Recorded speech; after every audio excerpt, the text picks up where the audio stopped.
Allah sebagai Ar-Rahim.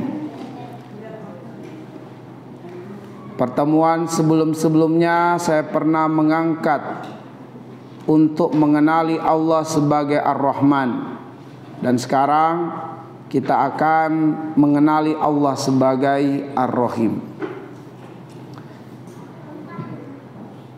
Ada dua hal penting yang perlu kita ketahui dalam rangka untuk mengenali Allah sebagai Ar-Rahim. Yang pertama adalah mengenali makna dan kandungan dari nama Allah Ar-Rahim, baik secara makna yang disebutkan oleh para ulama ataupun secara makna berdasarkan penggandengan nama Allah Ar-Rahim dengan nama-nama yang lainnya di dalam Al-Quran. Dan hal yang kedua adalah tentang implementasi hidup bagi hamba-hamba Allah yang mengenal Allah sebagai Ar-Rahim. Saya ulang ibu sekalian, ada dua hal yang menjadi kajian pokok dalam pengenalan Allah sebagai Ar-Rahim. Yang pertama adalah mengenali makna atau kandungan Ar-Rahim dari dua tinjauan. Tinjauan pertama secara makna yang digariskan atau didefinisikan oleh para ulama. Yang kedua, makna Ar-Rahim berdasarkan penggandengan dengan nama-nama Allah yang lain yang ada di dalam Al-Quran. Misalnya Allah gandengkan Ar-Rahman Ar-Rahim, Al-Aziz Ar-Rahim. Kemudian hal yang kedua yang akan kita upayakan untuk membahasnya adalah implementasi hidup bagi seorang hamba yang mengenali Allah sebagai Ar-Rahim. Ya, implementasi hidup seorang hamba yang mengenali Allah sebagai Ar-Rahim. Inilah hal yang akan kita uraikan dalam pertemuan ini, dan hal yang pertama kita masuk dalam makna. Ya, makna dari Ar-Rahim. Untuk makna Ar-Rahim tinjauannya dari dua sisi. Sisi yang pertama adalah makna Ar-Rahim sebagaimana pemaknaan yang digariskan oleh para ulama atau yang didefinisikan oleh para ulama. Dan yang kedua, pemaknaan Ar-Rahim berdasarkan penggandengannya dengan nama-nama Allah yang lain di dalam Al-Quran. Mari kita definisikan terlebih dahulu Ar-Rahim berdasarkan pendefinisian yang dikemukakan oleh para ulama. Ar-Rahim, ibu sekalian, artinya adalah Allah Subhanahu wa Ta'ala yang maha penyayang dengan rahmatnya kepada orang-orang yang beriman. Saya ulang, Allah sebagai Ar-Rahim artinya Allah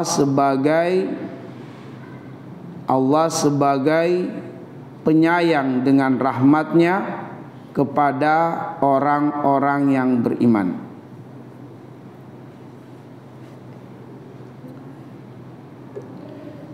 Jadi ibu sekalian, Ar-Rahim itu adalah rahmat yang bersifat khusus, yang hanya diberikan kepada orang-orang yang beriman. Sebab ada juga arti dari rahmat, tapi rahmat ini dari nama Allah Ar-Rahman, rahmat yang bersifat umum. Nanti akan kita uraikan perbedaannya pada saat kita menggandengkan antara Ar-Rahman dan Ar-Rahim. Ar-Rahim adalah Allah yang maha penyayang atau Allah sebagai penyayang dengan rahmatnya kepada orang-orang yang beriman. Sehingga Ar-Rahim itu khusus diberikan kepada orang-orang yang beriman. Sehingga Allah sebagai Ar-Rahim dikhususkan hanya kepada orang-orang yang beriman, berupa rahmat khusus yang Allah berikan kepada orang-orang yang beriman. Dasarnya atau dalilnya adalah surat Al-Ahzab ayat 43. Surat Al-Ahzab ayat yang ke-43. Boleh dibuka? Surat Al-Ahzab surat yang ke-33. Surat ke-33 ayat 43. Surat Al-Ahzab surah yang ke-33 ayat yang ke-43.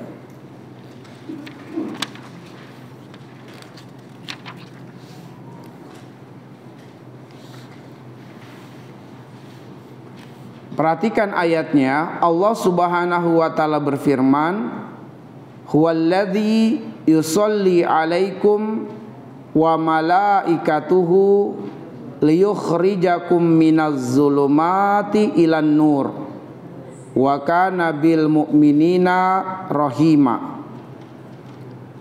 Allah berfirman, huwallazi, dialah yang yusolli alaikum, mencurahkan rahmat ke atas kalian, wa malaikatuhu, dan malaikat-malaikatnya yang selalu memohonkan ampun untuk kalian, liyukhrijakum, untuk mengeluarkan kalian, minaz zulumati ilan nur, dari kegelapan-kegelapan kepada cahaya, wa kana bil mu'minina rahima, dan adalah Allah terhadap orang-orang yang beriman rahima, penyayang. Di sini Allah tidak mengatakan wa kana bil mu'minina rahman, tapi Allah mengatakan wa kana bil mu'minina rahima, karena Allah Subhanahu wa taala mencurahkan kepada orang-orang yang beriman rahmat yang bersifat khusus, bukan rahmat yang bersifat umum, tapi rahmat yang bersifat khusus. Sebab rahmat yang bersifat umum diberikan kepada orang-orang kafir juga, tetapi di sini adalah rahmat yang bersifat khusus yang hanya diberikan kepada orang yang beriman. Seperti apakah bentuk rahmat yang khusus itu? Dalam ayat ini disebutkan, ibu sekalian, huwallazi yusolli alaikum, dialah yang mencurahkan kepada kalian. Kalian di sini adalah orang-orang beriman, rahmat, yaitu rahmat yang khusus. Seperti apakah bentuknya ibu sekalian? Pertama adalah rahmat dalam bentuk kemudahan dan kenikmatan di dalam berzikir, di dalam bersyukur, dan di dalam beribadah kepadanya. Ini yang pertama, ya. Jadi rahmat yang Allah berikan kepada orang yang beriman berupa kemudahan dan kenikmatan di dalam berzikir, bersyukur, dan beribadah kepada Allah Subhanahu wa taala. Kemudahan dan kenikmatan untuk berzikir, bersyukur, dan beribadah kepada Allah Subhanahu wa taala. Maka ini merupakan rahmat yang Allah berikan kepada orang yang beriman, yaitu kemudahan dalam zikir, dalam syukur, dan dalam beribadah. Kemudian rahmat yang kedua yang juga bermakna khusus kepada orang beriman adalah takfiruz dzunub, pengguguran dosa. Wa malaikatuhu, dan malaikat-malaikatnya memohon ampunan kepada Allah untuk kalian, bahwa salah satu bentuk rahmat Allah kepada orang beriman adalah pengampunan dosa. Bahkan Allah memerintahkan malaikat-malaikat untuk memohonkan ampun bagi orang yang beriman. Ya, karena rahmat Allah kepada orang beriman adalah takfiruz dzunub, pengguguran dosa. Apapun yang dilakukan oleh orang yang beriman selagi itu kebaikan, maka kebaikan itu selain mengundang pahala juga mengundang pengguguran dosa. Jangankan orang beriman melakukan kebaikan, ditimpa musibah saja Allah jadikan musibah yang menimpanya pengguguran dosa baginya, Bu. Sebab itu rahmat Allah bagi orang yang beriman. Kita tertusuk duri sedikit saja ibu sekalian, tertusuk duri, pengguguran dosa. Ibu sedang mencuci piring, tertusuk sedikit tulang ikan di tangan ibu, pengguguran dosa. Pengguguran dosa. Kaki kita menabrak kaki kursi, ibu sekalian. Sakit luar biasa. Pengguguran dosa. Makanya nggak usah dicela kursinya, bu.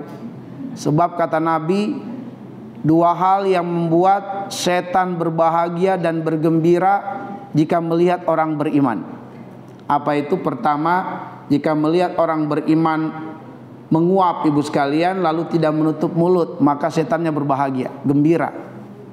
Ya, yang kedua, ketika orang beriman tersandung sesuatu, lalu dia menganggap sial keadaan itu. Entah dia menyialkan keadaannya, nasibnya, atau menyialkan kursi sialan, siapa nih yang simpan di sini. Nah, itu ketawa setan bahagia. Karena dua hal itu, ibu sekalian, menjadi pengguguran dosa. Ketika seorang mukmin menguap, dia tahan, ya, entah dalam keadaan bermajelis ilmu, entah dalam keadaan dia berkhidmat mengurus suami atau mengurus rumah, atau karena suatu pekerjaan, ibu sekalian, yang tidak bisa dia tinggalkan dan juga belum boleh istirahat, maka ada rasa kantuk lalu dia tahan, bahkan sampai berderai air mata karena rasa kantuk, pengguguran dosa. Dan ketika kakinya kesandung sesuatu, ibu sekalian, ya, pengguguran dosa. Makanya kalau kita tadi menguap lalu membiarkan tanpa menutup, ibu sekalian, oh gitu ya, melepaskan oh gitu. Nah, itu setan tertawa, bu. Dan kita telah meninggalkan sunnah Nabi untuk menutup dengan sekuat tenaga. Makanya pahalanya hilang. Dan ketika kemudian tadi kita kesandung meja, kesandung batu, dan kita menganggap sial, dosa kita tidak jadi tergugurkan, sebab kita melaknat nasib kita sendiri. Ya, batu sialan, kursi sialan, siapa nih yang simpan di sini? Kita tidak. Padahal itu bisa menjadi pengguguran dosa ketika kita ridho dengan takdir Allah. Kan bukan mau kita. Kita nggak mau menabrak itu, tapi takdirnya Allah Subhanahu Wa Taala, kita harus menabraknya karena Allah pengen menggugurkan dosa kita, ibu sekalian. Baik. Jadi diantara rahmat Allah kepada orang beriman, dan ini khusus, adalah takfiruz dzunub, pengguguran dosa atas kebaikan yang dia lakukan, ya, atas kebaikan yang dia lakukan atau musibah yang menimpanya, Dan ini tidak ada pada orang kafir, ibu sekalian, tidak akan mendapatkan rahmat ini. Kemudian ibu sekalian, rahmat bagi orang yang beriman adalah liyukhrijakum minaz zulumati ilan nur, nikmat hidayah, ya, nikmat hidayah. Di antara rahmat Allah kepada orang beriman adalah hidayah. Kita selalu diberikan taufik oleh Allah untuk bertobat setelah melakukan dosa, atau diberikan hidayah untuk selalu istiqomah dalam kebaikan. Itu namanya nikmat hidayah. Hidayah itu bisa berupa istiqomah dalam taat dalam ibadah, atau tobat setelah bermaksiat. Itu nikmat hidayah namanya, ibu sekalian. Ya, kita segera diberikan teguran oleh Allah, ada rasa tidak nyaman ketika kita berbuat dosa. Aduh, kenapa tadi saya melakukan ini ya? Ada rasa penyesalan, bu. Itu ternyata adalah rahmat Allah yang Allah berikan kepada orang yang beriman. Makanya Nabi mengatakan bahwa ciri orang yang beriman itu, ya, ciri orang yang beriman, apabila dia melakukan perbuatan dosa atau perbuatan maksiat, dia merasakan ketidaknyamanan di hatinya, ibu sekalian. Kata Nabi, al-ismu mahaka fi sadrika wa karihta yattali alaihin nas. Ada rasa tidak suka di hati, ada rasa tidak nyaman, ada rasa tidak enak di hati terjadi kalau kita berbuat dosa, dan kemudian ada rasa malu yang sangat besar kalau diketahui oleh orang. Nah, itu ternyata adalah ciri dari orang yang beriman ketika terjatuh pada dosa. Hatinya terasa tidak nyaman, tidak tenang, tidak bahagia, terasa sempit dadanya, dirasakan saat itu juga, dan ada rasa malu kalau perbuatannya diketahui oleh orang lain. Itu ternyata adalah diantara ciri orang yang beriman, ya. Baik. Nah, ibu sekalian yang dimuliakan oleh Allah Subhanahu Wa Taala, inilah diantara rahmat Allah Subhanahu Wa Taala kepada orang yang beriman. Bahkan puncak rahmat Allah kepada orang beriman adalah dimasukkan ke dalam surga. Ayatnya sudah sering ibu baca di surat Yasin ayat 55 sampai dengan ayat yang ke-58. Bagaimana bunyi ayatnya? Allah mengatakan, Inna ashabal jannatil yawma fi syughulin fakihun hum wa azwajuhum fi dhilalin 'alal araiki muttaqiun lahum fiha fakihatun wa lahum ma yadda'un salamun qawlan mir rabbir rahim. Sering dibacakan Ibu ya, khususnya malam Jumat bagi yang suka baca Yasin. Ayat ini adalah rahmat Allah terbesar kepada orang yang beriman Ibu sekalian, yaitu rahmat masuk ke dalam surga. Allah mengatakan, Inna ashabal jannatil yawma fi syughulin fakihun.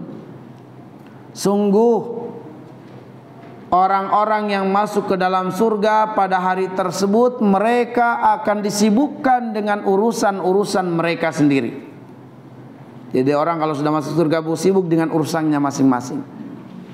Hum wa azwajuhum fi zilalin 'alal araiki muttaqiun. Dia bersama dengan keluarganya, bersama dengan pasangannya akan tinggal di tempat-tempat yang teduh, tempat-tempat yang nikmat, dan mereka akan bersandar di atas dipan-dipan. Lahum fiha fakihatun wa lahum mayaddaun. Di dalam surga mereka mendapatkan segala macam buah-buahan, apa saja yang mereka hayalkan muncul di hadapan mereka, dan apa saja yang mereka inginkan akan mereka dapatkan di dalam surga. Apa saja yang mereka inginkan di dalam surga dia dapatkan. Lalu perhatikan ayat 58 Bu. Salamun qaulan mir rabbir rahim. Allah tidak mengatakan salamun qaulan mir rabbir rahman, tapi Allah mengatakan salamun qaulan mir rabbir rahim. Kenapa? Karena rahmat masuk surga hanya khusus bagi orang yang beriman, makanya disebut Rabbur Rahim bukan Rabbur Rahman. Salamun qaulan mir rabbir rahim bukan mir rabbir rahman. Sebab kalau rahman itu adalah rahmat Allah yang luas, diberikan bukan hanya kepada orang beriman tapi juga kepada orang kafir. Dan nikmat masuk surga hanya untuk orang yang beriman, bukan untuk selainnya. Jelas Ibu?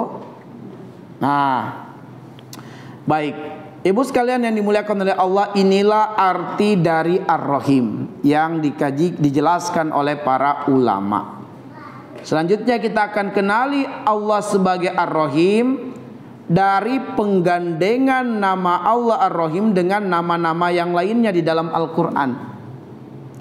Karena Ar-Rahim di dalam Al-Quran Ibu sekalian selalu disandingkan, digandengkan dengan 5 nama Allah yang lain.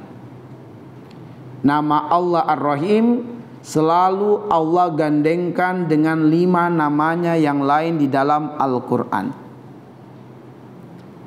Yang pertama, Allah menggandengkan Ar-Rahman dan Ar-Rahim. Allah menggandengkan namanya Ar-Rahman dan Ar-Rahim. Berapa kali penggandengan Ar-Rahman dan Ar-Rahim di dalam Al-Quran? 118 kali. 118 kali penggandengan nama Allah Ar-Rahman dan Ar-Rahim, termasuk dalam lafaz basmalah di awal surah. Termasuk dalam lafaz basmalah di awal surah. Itu totalnya semua 118 pengulangan nama Allah Ar-Rahman Ar-Rahim. Yang kedua, Allah menggandengkan Al-Azizur Rahim. Al-Azizur Rahim, digandengkan Al-Aziz dengan Ar-Rahim. Sebanyak 13 kali pengulangannya di dalam Al-Quran. Ya, 13 kali pengulangannya di dalam Al-Quran, Al-Azizur Rahim. Tadi Ar-Rahman Ar-Rahim berapa kali, Bu? 118 kali. Yang kedua Al-Azizur Rahim berapa kali? 13 kali. Kemudian Allah menggandengkan Al-Ghafurur Rahim. Allah menggandengkan Ar-Rahim dengan Al-Ghafur. Al-Ghafurur Rahim. Penggandengan Al-Ghafurur Rahim di dalam Al-Quran sebanyak 8 kali. 8 kali penggandengan Al-Ghafurur Rahim. Lalu kemudian yang keempat, Allah menggandengkan Ar-Rahim dengan At-Tawwab, At-Tawwabu, yaitu At-Tawwabur Rahim. At-Tawwabur Rahim. At-Tawwabur Rahim. At-Tawwab. At-Tawwabur Rahim digandengkan di dalam Al-Quran, pengulangannya sebanyak 6 kali. Sebanyak 6 kali. Lalu yang terakhir Al-Barrur Rahim. Al-Barru. Al-Barrur Rahim. Penggandengan nama Allah Ar-Rahim dengan Al-Barru. Al-Barrur Rahim pengulangannya hanya 1 kali di dalam Al-Quran. Berapa total pengulangan Ar-Rahim di dalam Al-Quran? Kita jumlahkan semuanya. Totalnya 146 kali pengulangan nama Allah Ar-Rahim di dalam Al-Quran. 146 kali pengulangan nama Allah Ar-Rahim di dalam Al-Quran. 146 kali pengulangan nama Allah Ar-Rahim di dalam Al-Quran. Ya, 146 kali itu pemetaannya seperti tadi. Ya, pemetaannya Ar-Rahman Ar-Rahim 118 kali. Al-Azizur Rahim 13 kali. Al-Ghafurur Rahim 8 kali. At-Tawwabur Rahim 6 kali. At-Tawwabur Rahim 6 kali. Kemudian Al-Barrur Rahim totalnya 146 kali. Betul? 146 kali. Nah, ibu sekalian, mari kita uraikan. Kita kenali Allah sebagai Ar-Rahim melalui penggandengan dengan nama-nama Allah yang lainnya di dalam Al-Quran. Dan di dalam Al-Quran, penggandengan Allah sebagai Ar-Rahim dengan 5 nama Allah yang lainnya yang sudah kita sebutkan. Mari kita lihat penggandengan nama Allah Ar-Rahman dan Ar-Rahim, ibu sekalian.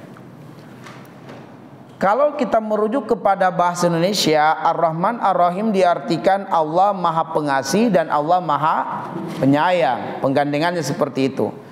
Dan kalau kemudian kita hanya merujuk kepada makna secara terjemahan, Maha Pengasih dan Maha Penyayang, sepertinya tidak ada perbedaan antara Ar-Rahman dan Ar-Rahim.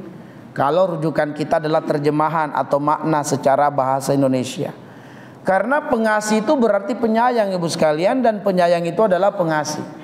Siapa yang mengasihi sesuatu berarti dia menyayangi sesuatu. Dan siapa yang menyayangi sesuatu dia akan mengasihi sesuatu itu. Betul ibu sekalian? Betul ya. Seolah-olah kita tidak menemukan ada perbedaan kalau rujukan kita adalah sekedar terjemahan. Karena Ar-Rahman juga artinya pengasih dan penyayang, Bu. Ar-Rahim juga artinya pengasih dan penyayang. Cuma bedanya ada umum, ada khusus. Nah, bagaimana cara kita membedakannya? Rujukan kita harus secara akar katanya, bukan dari terjemahan. Akar katanya, ibu sekalian, Ar-Rahman Ar-Rahim berasal dari akar kata yang sama, yaitu rohima. Rohima yang berarti rahmat. Makanya Ar-Rahman juga bermakna rahmat Allah, Ar-Rahim juga bermakna rahmat Allah. Tapi yang membedakannya adalah bahwa Ar-Rahman rahmat Allah yang luas. Rahmat Allah yang luas, peruntukannya kepada semua makhluk Allah. Peruntukannya kepada semua makhluk Allah. Baik malaikat, baik jin, baik manusia, binatang ataupun tumbuh-tumbuhan. yang nampak atau yang tidak nampak, yang besar atau yang kecil, semuanya membutuhkan rahmat Allah. Bahkan rahmat Allah kepada manusia dari rahmannya tidak hanya terkhusus kepada orang beriman, tapi Allah juga memberikan rahmat kepada orang kafir. Berupa hujan. Hujan ini rahmat, Bu. Dirasakan bukan hanya orang yang beriman, tapi juga orang yang kafir merasakan nikmat hujan. Nikmat kesehatan, ini rahmat, Bu. Tapi orang kafir juga merasakan. Nikmat harta, orang kafir juga merasakan. Nikmat bernafas, nikmat hidup, nikmat kecerdasan, nikmat bermuamalah, bersosial, ini juga dirasakan oleh orang kafir. Itu adalah rahmat Allah yang bermakna luas.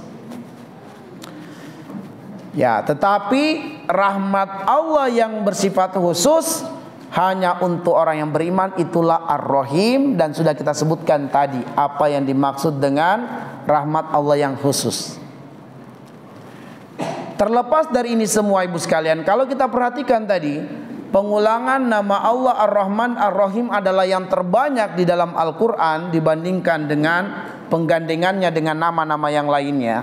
Ini berarti, ibu sekalian, bahkan pengulangan Ar-Rahman Ar-Rahim ini penggandengannya lebih banyak adalah pada lafaz basmalah. Dan lafaz basmalah mengawali setiap surah. Bahkan ayat pertama surah yang pertama adalah langsung pengenalan, Bismillahirrahmanirrahim. Pesan yang Allah ingin sampaikan bahwa rahmat Allah yang terbesar kepada manusia, baik muslim ataupun kafir, adalah Al-Quran.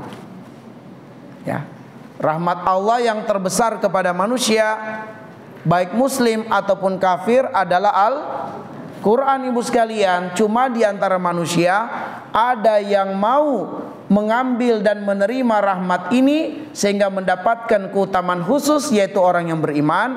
Ada orang-orang yang tidak mau menerima Al-Quran, tidak mau mengimaninya, sehingga dia hanya mendapatkan rahmat Allah secara umum, tidak secara khusus.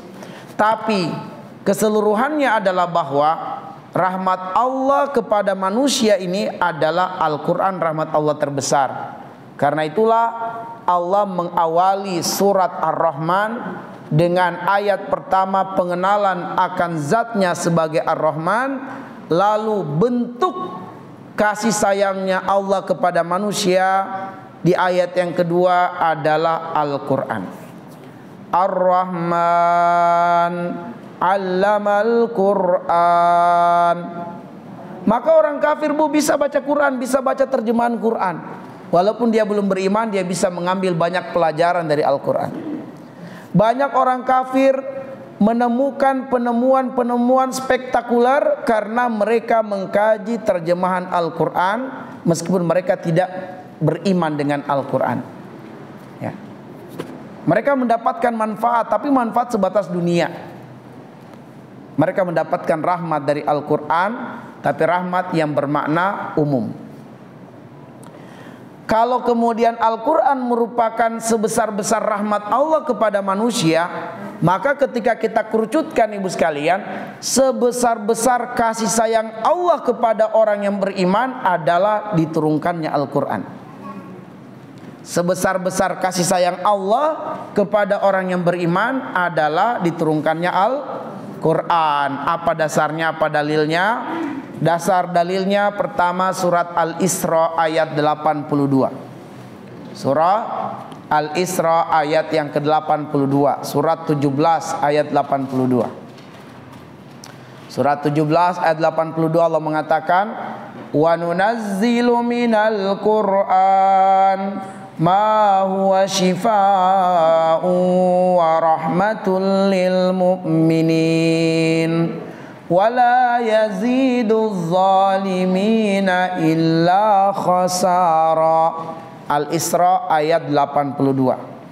Allah mengatakan, "Wa nunazzilu minal Qur'an." Kami turunkan Al-Quran. Ma huwa shifaa'un wa rahmatun lil mu'minin. Lili tamlik, kepemilikan, bahwa Al-Quran terdapat di dalamnya syifa, penyembuhan, penyembuhan, dan juga terdapat rahmat kebaikan berlimpah yang hanya diperuntukkan kepada orang-orang yang beriman.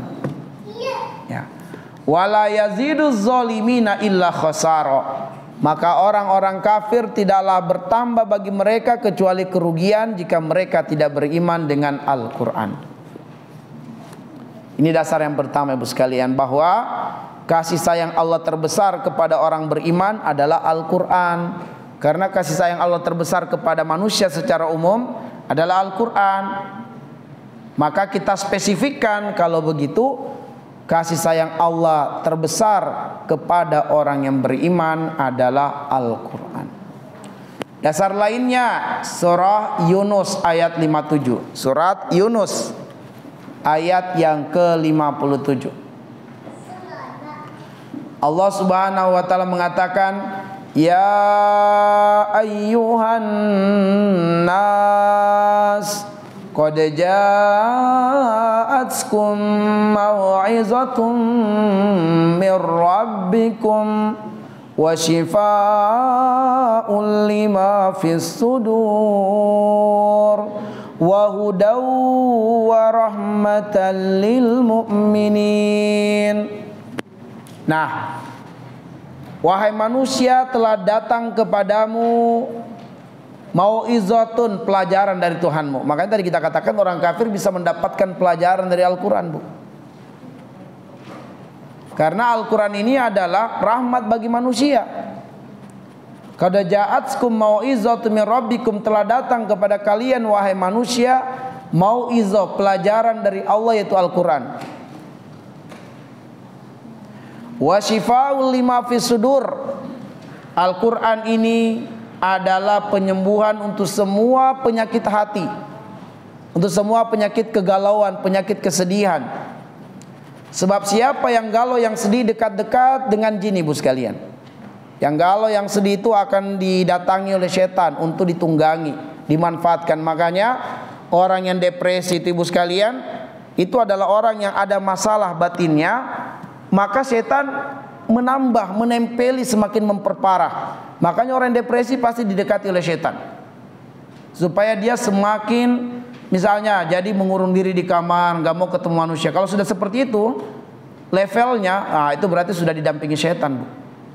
Kalau sudah depresinya, sudah tidak mau ketemu orang, mengurung diri di kamar, nggak mau makan, tidur berhari-hari, bangun hanya ke kamar mandi, tidur lagi, nah itu sudah ditempeli setan itu. Awalnya depresi, tapi itu pada akhirnya didekati setan. Sebentar saya sebutkan dasarnya untuk itu. Kita lanjut dulu. Jadi Al-Quran ini adalah penyembuhan untuk semua kegalauan, kesedihan, dan semua penyakit hati. Penyakit depresi, penyakit stres, penyakit galau, penyakit sedih, penyakit apa saja. Ya, Al-Quran, makanya diruqyah. Kemudian Ibu sekalian, Al-Quran sebagai hudan dan sebagai rahmat hanya untuk orang yang beriman. Wa hudan wa rahmatan lil mu'minin. Ya, makanya ada yang bertanya, Ustaz, apakah orang kafir bisa diruqyah? Bisa, karena Al-Quran itu penyembuhan untuk semua penyakit yang ada di dalam dada, dan Al-Quran ini datang juga untuk manusia. Siapapun dia, mau kafir, bacakan Al-Quran, berpengaruh walaupun dia tidak ngerti. Ya. Tapi untuk hidayah dan rahmat hanya orang yang beriman yang bisa mendapatkannya. Ya, tetapi kemudian orang kafir akan merasakan pengaruh Al-Quran itu dengan mendengarkan, tenang jiwanya, Bu. Bahagia banget. Kenapa? Karena fitrahnya memang dia muslim. Fitrahnya memang dia adalah muslim. Kullu mauludin yuladu alal fitrah. Setiap orang yang terlahir di muka bumi ini, kata Nabi, terlahir sebagai muslim. Fitrah. Cuma nanti fa inna abawaihi yuwahidanihi wa yunassiranihi wa yumajjisanihi. Orang tuanya lah yang menjadikan dia beragama Yahudi, beragama Nasrani, dan beragama Majusi. Tapi fitrahnya itu adalah Islam. Makanya kalau dibacakan Al-Quran berpengaruh, karena sesuai dengan fitrahnya, tenang, damai jiwanya. Baik, tadi berkenaan Ibu sekalian bahwa orang yang depresi, yang galau, yang ada gangguan penyakit di hatinya itu akan didekati setan. Itu surat Al-Hajj ayat 53, ya, surat yang ke-22. Ya, makanya orang yang depresi, Ibu sekalian, walaupun depresi ruqyah sebelum bawa ke rumah sakit jiwa. Ya. Betul memang dia dibawa ke rumah sakit jiwa untuk bisa tenang, tapi dia juga sudah ditunggangi jin. Al-Hajj, surat Al-Hajj surat yang ke-22 ayat yang ke-53 ibu sekalian. Nah, Allah Subhanahu wa taala mengatakan di ayat yang ke-53,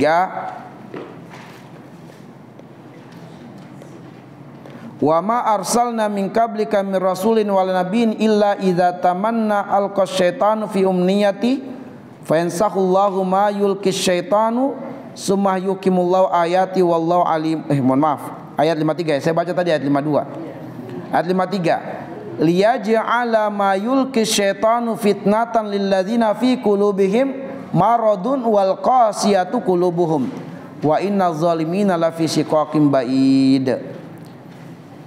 Dia Allah menjadikan godaan yang ditimbulkan setan itu sebagai cobaan bagi orang-orang yang dalam hatinya ada penyakit dan orang yang berhati keras. Siapa itu orang yang berpenyakit hatinya ibu sekalian? Ada kejadian masa lalu yang menyakitkan dan dia belum bisa melupakannya, jadi dia menyimpannya. Ya, itu yang pertama. Jadi menyimpan kesedihan yang mendalam atas peristiwa masa lalu adalah penyakit yang belum ridho dengan takdir Allah. Dia belum ridho dengan takdir Allah yang menimpa dirinya, dan itu penyakit hati. Akhirnya terbayang terus orang yang menyakitinya itu. Dia pengen juga membalas tapi dia tidak berdaya, maka dia stres. Dia depresi. Atau dia merasa kenapa terjadi pada diri saya. Dia tidak terima takdir Allah. Itu penyakit hati, penyakit pada hatinya. Nah, tidak menerima takdir Allah Subhanahu wa taala atas kejadian yang menimpa dirinya di masa lalu, maka itu menyebabkan depresi dan stres. Ya. Atau ada perlakuan kasar orang lain pada dirinya lalu dia menyimpan dendam di dalam hatinya. Jadi kalau tadi itu adalah tidak menerima takdir Allah, yaitu tidak terima kenapa terjadi pada dirinya hal seperti itu, hal buruk. Atau yang kedua, ada perlakuan tidak baik orang terhadap dirinya lalu dia menyimpan di dalam hatinya dendam dan dia tidak mau memaafkan. Nah, itu penyakit hati, Bu. Ada dendam, ada kebencian, ada kemarahan. Ini nanti perangainya kayak seperti orang gila. Kenapa? Selain sudah ada dendam, kebencian, setan menungganginya. Dan ibu sekalian, kalau dia tidak melepaskan dendamnya, kebenciannya, itu bisa menjadi penghalang keberkahan ayat dalam Al-Quran. Menjadi penghalang keberkahan ayat. Dibacakan Al-Quran gak terlalu ngefek. Kenapa? Karena dia belum melepaskan penyakit di hatinya, Bu. Orang yang tadi yang ada masalah harus dikuatkan dulu. Kamu harus terima takdir Allah sebagai musibah. Dan kalau kamu ridho, Allah akan gugurkan dosamu, diangkat derajatmu. Biasanya nangis dia itu, Bu sekalian. Kalau sudah nangis, dia terima, ya Allah saya ridho dengan takdir itu, sembuh penyakitnya, hilang depresinya nanti. Ya. Jadi penyakit tadi ditambah dengan godaan setan, maka streslah dia, depresilah dia, dan menjadi akut depresinya. Setan semakin banyak mendatanginya kalau dia mengurung diri di kamar, tidur kebanyakannya, dan kemudian marah yang tidak jelas, banting-banting barang. Nah, itu berarti sudah banyak setan mendampinginya. Sudah banyak setan, Ibu. Ya. Solusinya bukan langsung dilarikan ke rumah sakit jiwa. Solusinya diruqyah. Tapi untuk ruqyah, tenangkan dulu. Bolehlah ambil dulu obat penenang biar dia tenang sedikit, baru diruqyah. Gitu. Baik. Ibu sekalian yang dimuliakan oleh Allah Subhanahu wa taala, maka Al-Qur'an adalah syifa, rahmat, hidayah bagi orang-orang yang beriman. Itu adalah penggandengan nama Allah Ar-Rahman dan Ar-Rahim. Mari kita lihat penggandengan nama Allah Ar-Rahman dan Al-Aziz. Ar-Rahman dan Ar-Rahim dan Al-Aziz, yaitu Al-Azizur Rahim. Al-Azizur Rahim. Ibu sekalian, Al-Azizur Rahim berulang sebanyak 13 kali di dalam Al-Qur'an. Apa artinya Al-Aziz? Al-Aziz artinya maha perkasa. Artinya Allah maha perkasa. Allah Maha Perkasa dalam 3 hal. Allah Maha Perkasa dalam 3 hal. Pertama, Allah Maha Perkasa dalam kekuatannya. Allah Maha Perkasa dalam kekuatannya atau dalam kemampuannya. Yang kedua, Allah Maha Perkasa yang tidak terkalahkan. Itu makna yang kedua. Allah perkasa yang tidak terkalahkan. Allah Maha Perkasa yang tidak terkalahkan. Dan yang ketiga, Allah Maha Perkasa yang mengalahkan. Allah Maha Perkasa yang mengalahkan. Itulah arti dari Al-Aziz. Allah Maha Perkasa dalam 3 hal. Perkasa dalam kemampuan atau kekuatan, perkasa yang tak terkalahkan, dan perkasa yang mengalahkan. Ibu sekalian, Allah Maha Perkasa dalam kemampuan dan dalam kekuatan, bahwasanya tidak ada yang mampu menandingi atau menyamai keperkasaan Allah. Tidak ada yang mampu menandingi atau menyamai keperkasaan Allah. Laisa kamislihi syai'.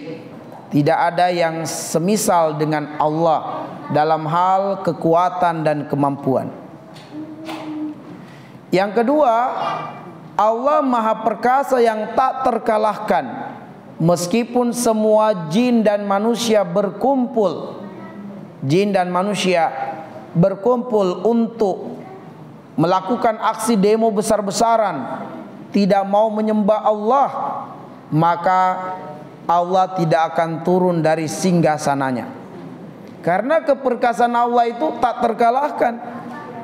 Tidak ada yang bisa menjatuhkan Allah dari singgasananya. Ya. Maka ibu sekalian, sehebat apapun kekuatan sihir, di mana kekuatan sihir datang melalui perkara gaib, kita tidak perlu khawatir sebab kita memiliki Allah yang Maha Perkasa yang tak terkalahkan. Di mana Allah Maha Gaib, gangguan serangan sihir datang secara gaib, tapi kita memiliki Allah yang Maha Penjaga, Maha Pelindung dengan kekuatan dan keperkasaannya, dan Allah Maha Gaib. Jadi sebenarnya masalah besar itu adalah karena kita tidak mengenal Allah. Enggak ada masalah yang besar, Bu. Allah Maha Besar, pertolongannya Maha Besar, rahmatnya Maha Besar, apalagi kalau kita beriman. Lalu kenapa kita mudah berputus asa? Karena kita tidak mengenal Allah. Kemudian Allah Maha Perkasa yang mengalahkan. Allah dengan keperkasaannya menghancurkan Fir'aun dan bala tentaranya dengan menenggelamkannya. Ya. Allah dengan keperkasaannya menghancurkan kekuasaan Raja Namrud, menghancurkan kesombongan kaum bangsa Sodom. Dihancurkan oleh Allah kesombongan mereka. Kaum Ad, kaum Samud dihancurkan oleh Allah karena Allah keperkasaannya mengalahkan. Kaum Ad, ibu sekalian, itu adalah kaum yang kuat-kuat. Kaum Ad diangkat dalam Al-Quran. Nabi Hud diutus kepada mereka. Kaum Ad, ibu sekalian, olahraganya itu cabut-cabut pohon, Bu. Bukan cabut-cabut rumput, pohon, Bu, yang dicabut. Karena kaum Ad itu kuat-kuat. Kuat-kuat fisiknya. Ya. Mereka lah orang-orang yang terkuat secara fisik. Itu kaum Ad. Kekar-kekar. Ketika Allah mau menghancurkannya, Bu, Allah mengirim pertama angin sepoi-sepoi. Angin. Jadi mereka mengatakan, badan kita kuat, ayo kita tahan. Jadi mereka pengen bertahan dengan angin. Lalu ternyata di balik angin ini, Bu sekalian, ternyata dinginnya luar biasa meremukkan tulang-tulang mereka. Tidak cukup sampai di situ, Allah kirim lagi halilintar dan guntur yang dahsyat yang membuat pecah gendang telinga mereka, sehingga mereka tumbang bagaikan pohon-pohon yang tumbang, jatuh, blak, blak, blak, dan seterusnya. Itu kaum Ad.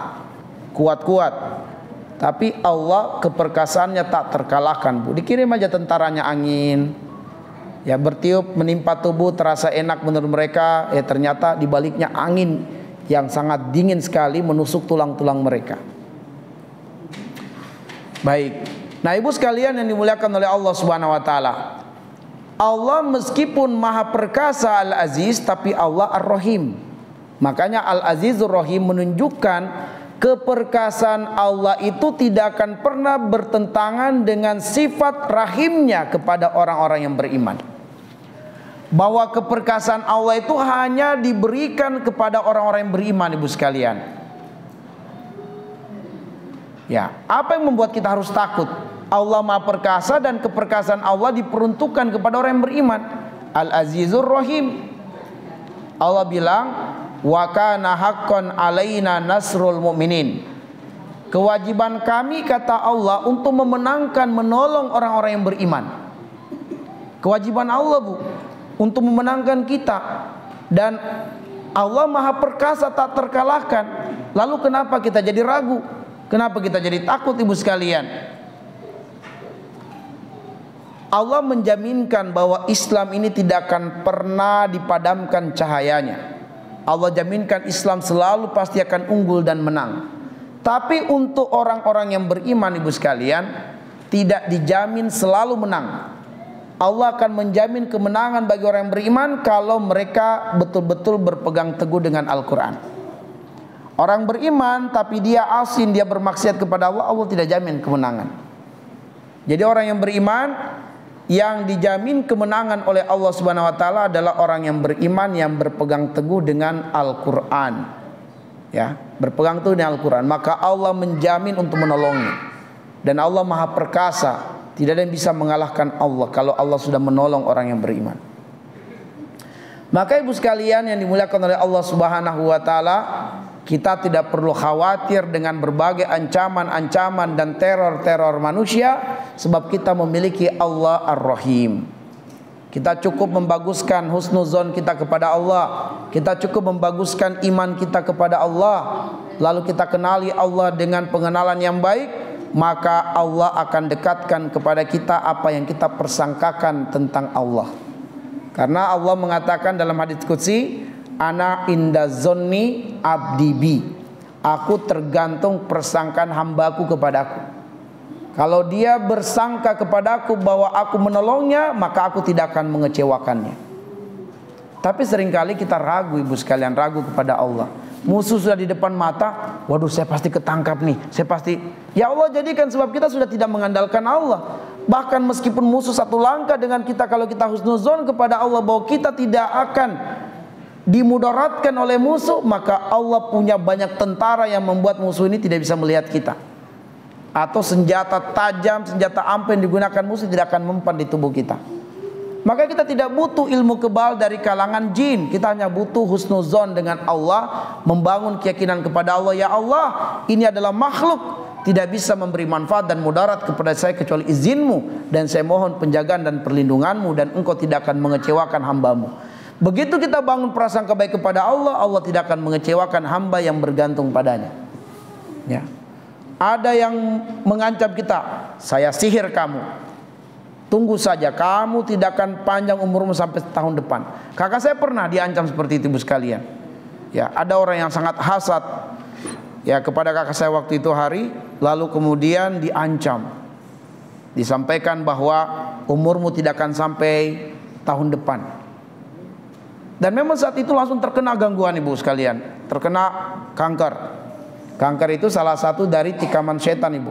Semua benjolan-benjolan itu salah satu bentuk tikaman setan. Makanya penyakit kanker juga ditunggangi oleh setan, oleh jin. Selain karena pH tubuh orang yang kanker itu pasti asam, dan pH tubuh asam itu disenangi oleh jin. Ya, banyak faktor penyebab pH tubuh asam. Bisa faktor makanan, bisa faktor pikiran. Nah, tadi ketika kemudian ada hal yang kita kemudian ada rasa takut dengan ancaman tadi, itu terkena kita, Bu. Karena kita sudah tidak takut dengan ancaman teror tadi, dan ternyata kejadiannya benar karena kita sudah takut, Bu. Tidak tenang jiwa kita. Kita pikirkan terus ancaman itu, Allah jadikan seperti pikiran kita. Maka dia sampaikan ke saya waktu itu, saya diancam seperti ini, dan Setelah kejadian itu saya selalu membayangkan perkataan itu, dan sampai sekarang dia terkena kanker, Bu. Tapi dengan Allah sudah sembuh sekarang, sudah lepas, sudah sembuh, 100% sembuh dari penyakit kankernya. Nah, saat itu saya katakan kepadanya bahwa buang rasa takutmu kepada makhluk dan hadirkan rasa takutmu hanya kepada Allah. Kalau kamu mati tahun depan itu takdir Allah, bukan karena perkataan dia. Saya kuatkan keyakinannya, saya telepon dia, saya kabari ke dia, selalu saya ingatkan dia, kuatkan dia. Ya, saya katakan bahwa kalau kamu mati tahun depan itu karena takdir Allah, bukan perkataan dia. Gak usah fokus dengan perkataan, fokus dengan Allah. Sekarang kamu hidup, syukuri nikmat hidup dan berjuang untuk sembuh. Ya, saya ajarkanlah untuk membaca beberapa zikir, wirid. Di antaranya adalah firman Allah di surat surat Asy-Syura. Surat Asy-Syura, Allahu latifum bi ibadihi yarzuqu may yasha wa huwal qawiyul aziz. Itu ayat berapa itu surat Asy-Syura? Saya lihat dulu, Bu. Allahu latifun.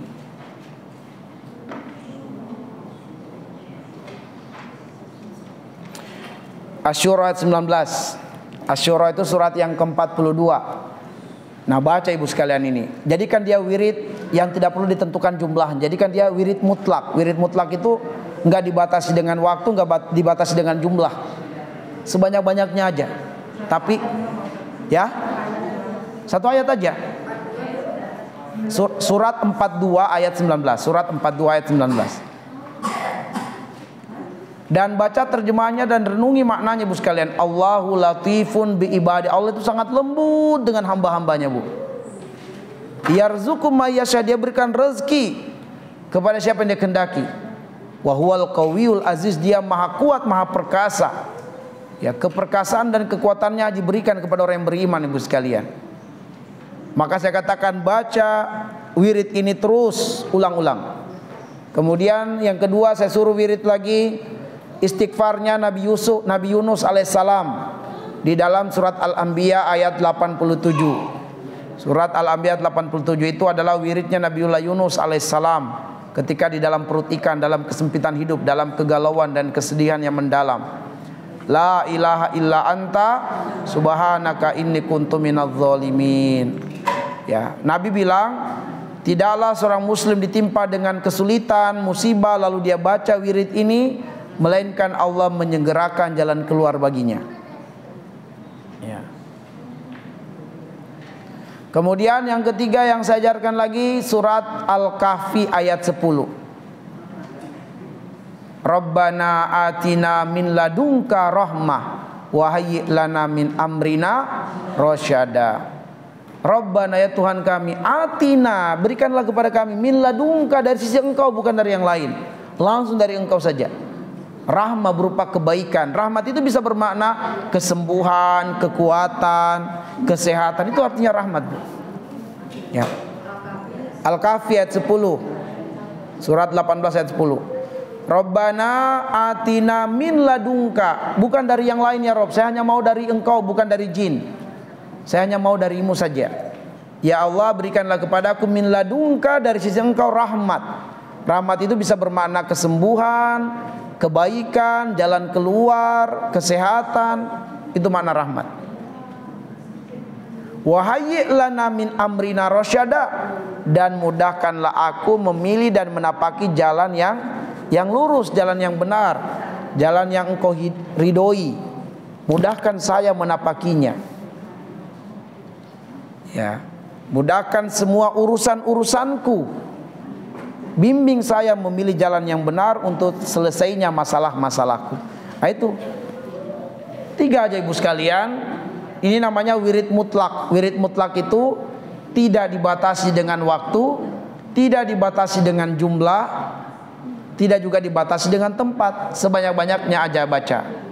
Ya, ganti-gantian. Saya kadang juga kalau sakit, kalau bukan la ilaha illa anta subhanaka inni kuntu minaz zalimin, saya ganti lagi dengan Allahu latifum bi ibadihi yarzuqu may yasha wa huwal qawiyul aziz, dan terus. Oke. Kalau mau tambah lagi boleh baca doa Nabi Ayub. Ya, Nabi Ayub di surat Al-Anbiya. Anni masaniyad durrun wa anta arhamur rahimin.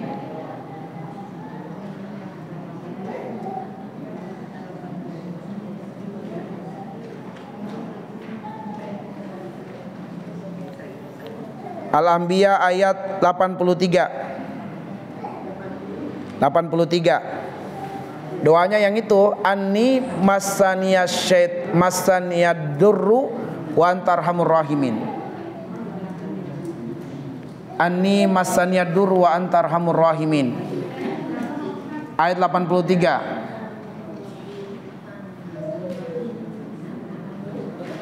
Boleh kita tambahkan di awalnya, ya Allah ya Rabbi anni massaniyad durru wa antarhamur rahimin wa antarhamur rahimin wa antarhamur rahimin.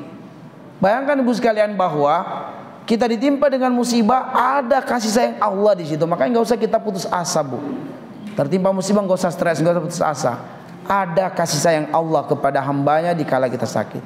Maka akhirnya kakak saya tadi stres, ya stres, depresi, ibu sekalian, tenang jiwanya, tenang. Saya suruh baca Quran setiap hari walaupun dalam keadaan sakit. Dengan izin Allah, ya kankernya itu keluar sampai membesar, dan akhirnya begitu sudah keluar, dioperasi lah, dilepas. Dan kata dokter bersih, sudah tidak ada akar-akarnya di tubuh yang lain, nggak ada akar-akarnya. Kankernya keluar semua, keluar sampai benjolan besar keluar, Bu. Mau terpisah tapi tidak terpisah karena butuh ilmu medis untuk memisahkannya. Tapi kata dokter, alhamdulillah akar-akarnya tidak ada. Baik, ibu sekalian yang dimuliakan oleh Allah Subhanahu wa taala, maka harus kita imani Al-Azizur Rahim, bahwa Allah Maha Perkasa, dan keperkasaan Allah adalah untuk menolong orang-orang beriman, untuk memenangkan orang beriman. Maka Allah Al-Aziz memenangkan Musa dari Fir'aun, ya. Jadi nggak usah takut dengan teror sihir dan seterusnya. Kita punya Allah Al-Aziz Ar-Rahim. Oke, selanjutnya ibu sekalian, kita lihat Al-Ghafurur Rahim. Berulang berapa kali, Bu? 8 kali. Al-Ghafurur Rahim. Nah, untuk memahami dan mengenali Allah sebagai Al-Ghafurur Rahim, buka surah Ibrahim ayat 34. Perhatikan ayat tersebut. Allah mengatakan di bagian tengah ayat, wa in ta'udu ni'matallahi la tuhsuha. Surat Ibrahim surat 14 ayat 34. Allah mengatakan wa in ta'udu ni'matallahi la tuhsuha. Lalu ujung ayatnya apa? Innal insana la zalumun kafar. Innal insana la zalumun kafar. Allah mengatakan nikmat Allah itu tidak bisa dihitung, saking banyaknya. Saking banyaknya nikmat Allah tidak bisa dihitung oleh manusia. Tapi manusia seringkali berbuat zolim dan berbuat kekufuran. Bukan bersyukur, malah berbuat zolim, berbuat kufur. Manusia tidak pandai berterima kasih terhadap nikmat Allah yang banyak yang Allah berikan kepadanya. Sekarang coba lihat surat An-Nahl ayat 18. Terjadi pengulangan lafaz. Wa in ta'uddu nikmatallah la tuhsuha. Berulang, Bu. Perulangannya hanya di dua ayat ini saja. Perulangannya hanya di 2 ayat ini saja. Wa in ta'uddu nikmatallah la tuhsuha, berulang 2 kali dalam Al-Qur'an. Surat Ibrahim 34 dan An-Nahl ayat 18. Tapi perhatikan ujung ayatnya. Ujung ayatnya di surat An-Nahl ayat 18, surat An-Nahl surat 16. Surat 16 ayat 18. Nah, perhatikan di ujung dari surat 16 ayat 18. Innallaha wa innallaha laghafurur rahim. Coba perhatikan ibu sekalian. Lafaz sebelumnya sama, wa in ta'udu ni'matallahi la tuhsuha, tapi ujungnya berbeda. Ujung yang pertama di surat Ibrahim ayat 34 adalah innal insana lazalumun kafar, menjelaskan Allah memberikan nikmat kepada manusia dengan nikmat yang sangat banyak, tapi manusia bukan bersyukur, malah menjadi kufur dan zolim. Lalu kemudian di surat An-Nahl ayat 18, wa in ta'udu ni'matallahi la tuhsuha, andaikan kalian bermaksud menghitung nikmat Allah, kalian tidak akan mampu. Allah Maha Pengampun lagi Maha Penyayang. Maksudnya ibu sekalian, Meskipun manusia bertahun-tahun durhaka, bertahun-tahun berdosa, bermaksiat, bertahun-tahun, tapi manakala dia mau kembali kepada Allah dengan bertobat, maka Allah tidak dendam dengannya, Bu. Maka Allah mengatakan innallaha laghafurur rahim. Sungguh Allah akan mengampuni dosa-dosamu bertahun-tahun yang lalu itu. Dan Allah akan menyayangimu dengan memberikan hidayah padamu untuk istiqomah dalam kebaikan. Maka Ghafurur Rahim artinya Allah mengampuni dengan kasih sayang dan Allah menyayangi dengan ampunan. Itulah arti dari Ghafurur Rahim. Kalau Allah mengampuni kita, ibu sekalian, pasti Allah menyayangi kita. Dan kalau Allah menyayangi kita, pasti kita diampuni Allah. Dan Allah tidak peduli sebanyak apapun dosa kita selagi kita mau kembali kepada Allah. Dalam hadis Nabi, Rasulullah bersabda, "Ya bena Adam, innama da'autani wa rajautani, ghafartu laka wala ubali." Wahai anak Adam, selagi engkau mau datang kepadaku, berdoa, bertobat, mengharap, aku pasti mengampuni dosa-dosamu. Ala makana minka wala ubali, sebanyak apapun dosa yang sudah kamu perbuat, aku tidak peduli, kata Allah Subhanahu wa taala. Ghafartu laka, aku pasti mengampunimu. Ya, karena Allah tidak dendam. Nabi juga mengatakan, ya bena Adam, Allah berfirman, ya bena Adam, lau balagat zunubuka ananas samai summa astaghfartani ghafartu laka wala ubali. Andaikan dosamu sudah mencapai langit, tapi kamu mau memohon ampun kepadaku, aku ampuni kamu dan aku tidak peduli dosamu setinggi langit. Kemudian Nabi juga mengatakan, Allah berfirman, ya bena Adam, lau ataitani bi qurabil ardi khataya summa laqitani la tusyriku bi syai'a ataituka bi qurabil ardi maghfiratan. Kalau kamu datang kepada saya dalam keadaan membawa dosa sepenuh bumi, tapi engkau tidak melakukan kesyirikan, aku pasti mendatangkan untukmu ampunan sebesar bumi. Itulah Allah Subhanahu wa taala Ghafurur Rahim. Allah enggak dendam dengan kita, ibu sekalian. Allah enggak dendam. Bertahun-tahun kita dosa, bertahun-tahun kita maksiat, Allah enggak dendam. Allah penyayang kepada kita, ibu sekalian. Baik, dan Allah tunggu taubat kita. Allah tunggu taubat kita. Mari kita melangkah kepada berikutnya, ibu sekalian, karena waktu kita sudah semakin sedikit. At-Tawwabur Rahim. At-Tawwabur Rahim maksudnya, ibu sekalian, Allah memberikan taufik untuk bertobat, dan jika hamba bertobat, Allah menerima tobatnya. Itu namanya At-Tawwab. Ya. Allah memberikan tobat, Allah membuka hati orang-orang yang beriman untuk bertobat. Lalu jika hambanya yang beriman segera bertobat, Allah akan menerima tobatnya dengan kasih sayangnya.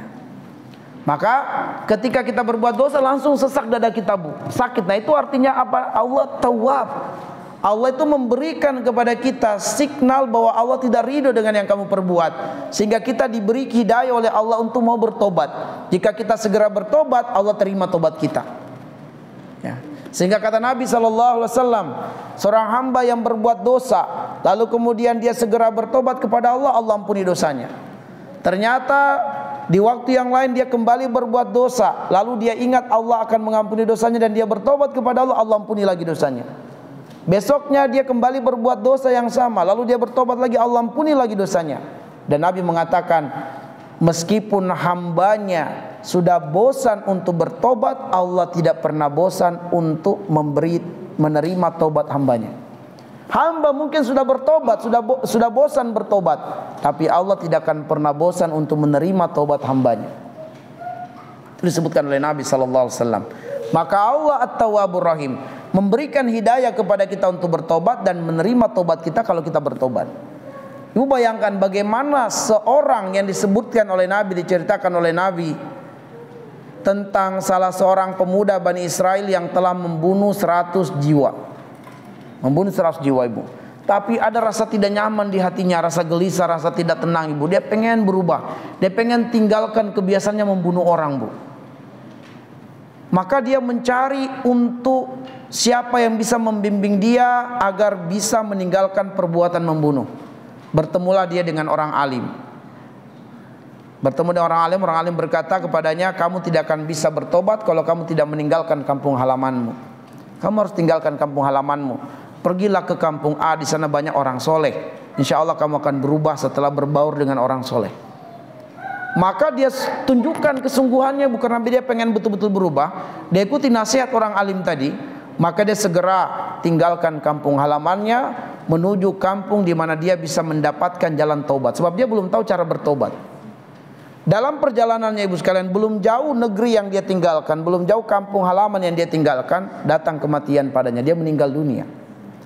Ketika meninggal dunia, datang malaikat azab. Ini ruhnya saya yang mesti bawa. Datang malaikat rahmat, tidak. Allah memerintahkan saya menjemput ruhnya. Malaikat azab mengatakan, tapi orang ini belum melakukan satu kebaikan pun.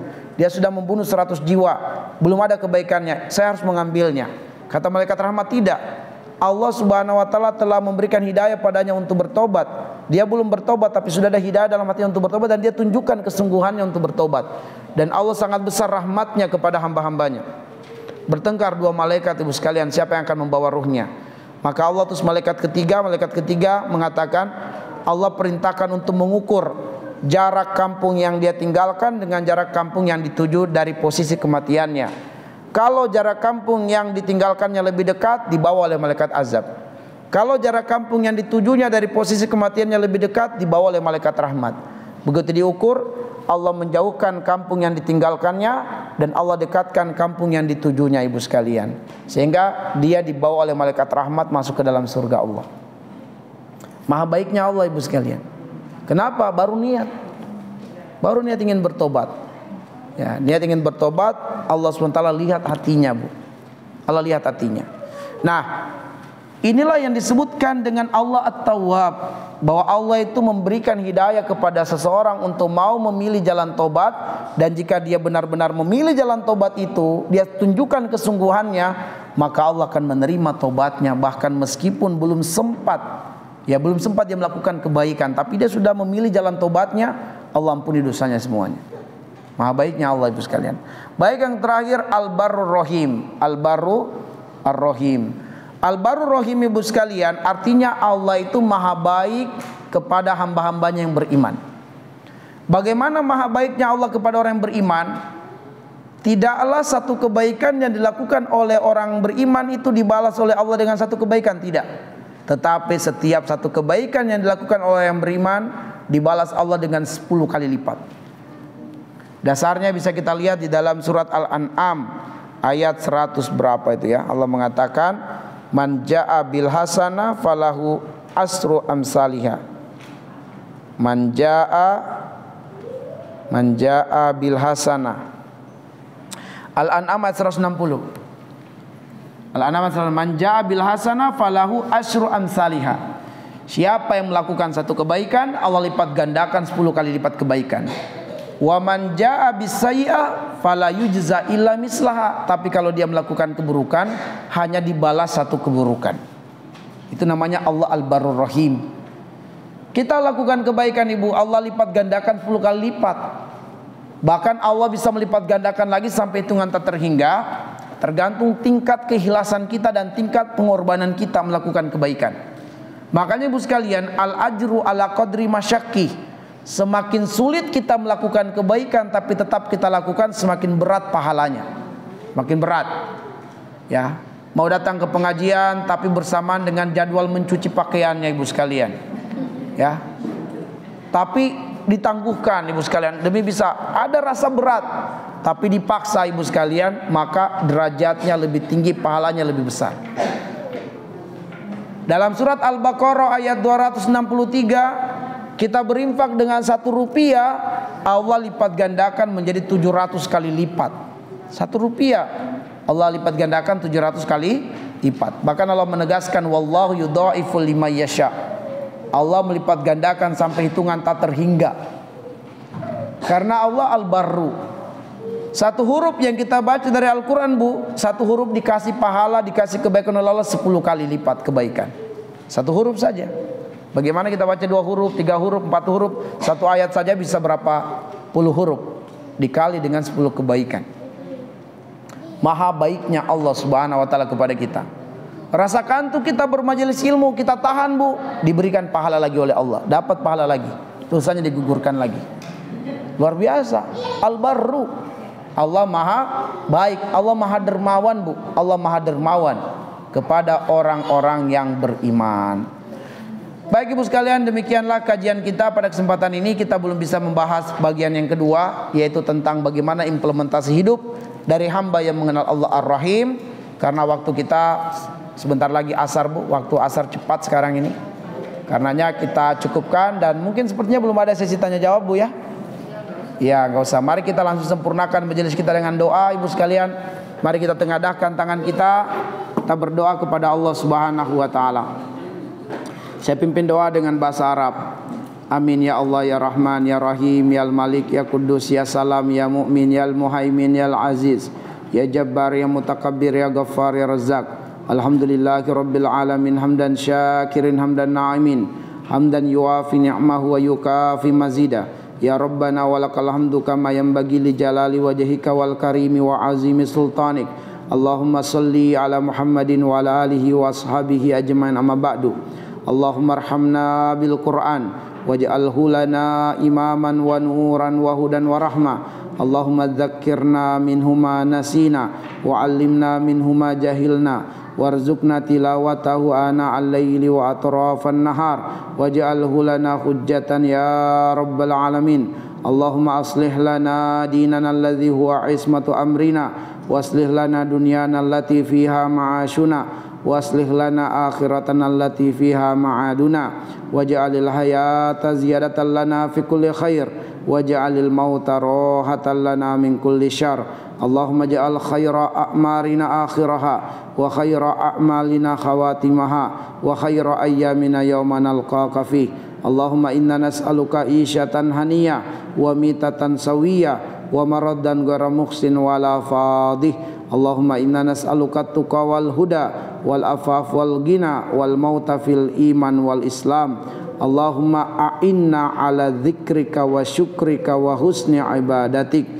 Allahumma ja'alna muqimis shalah wa min dzurriyyatina rabbana wa taqabbal du'aana.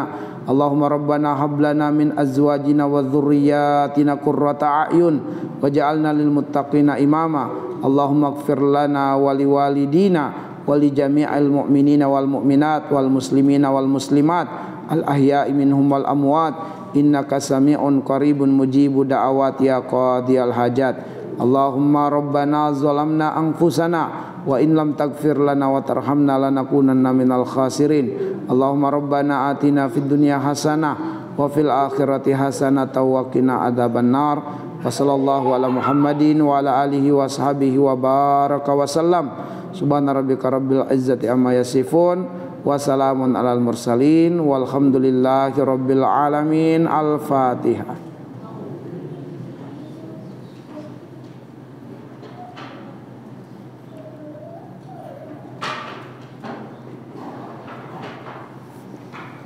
Amin ya Allah ya rabbal alamin.